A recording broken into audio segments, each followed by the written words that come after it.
Gas station log 430. In the Bible, Jesus is in the Garden of Gethsemane with his disciples on the night that Judas comes with the soldiers to arrest him. Peter gets mad and cuts off somebody's ear. And Jesus says, if you live by the sword, you will die by the sword. And I've heard so many people use that verse to say that Jesus doesn't want you to live by the sword, or to be a warrior or stand up for what you believe in, but that is just not true. And another thing that I've come to understand is that when Jesus says, hey, if you live by the sword, you will die by the sword, he's not saying don't do that. He's saying if you choose to do that, be ready to live with the consequences.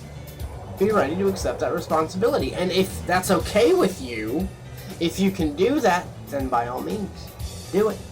Which leads me to my second point. In the Old Testament, God raised David up, a man after God's own heart, to be king of Israel. And yes, David sinned, but it doesn't really matter, because David was a man after God's own heart. He loved God, and at the same time, he was a mighty man of valor, and he was a warrior, and he had a lot of blood on his hands.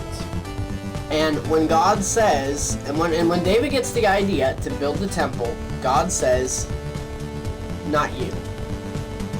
I'm going to have your son do it. You could get all butthurt, and maybe David did, I don't remember specifically. You could get all butthurt and say, but God, I love after your own heart.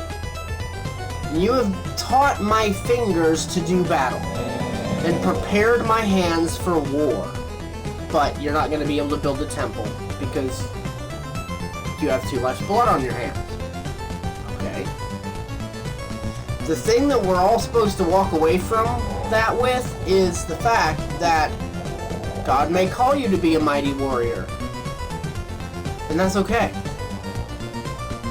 But it may exclude you from other things that God wants to do, and you have to be okay with that. Because God gets to do what he wants to do, how he wants to do it, and when we realize it from that perspective, we're like, okay, God, whatever you want to do, whoever you want to use, it's all good.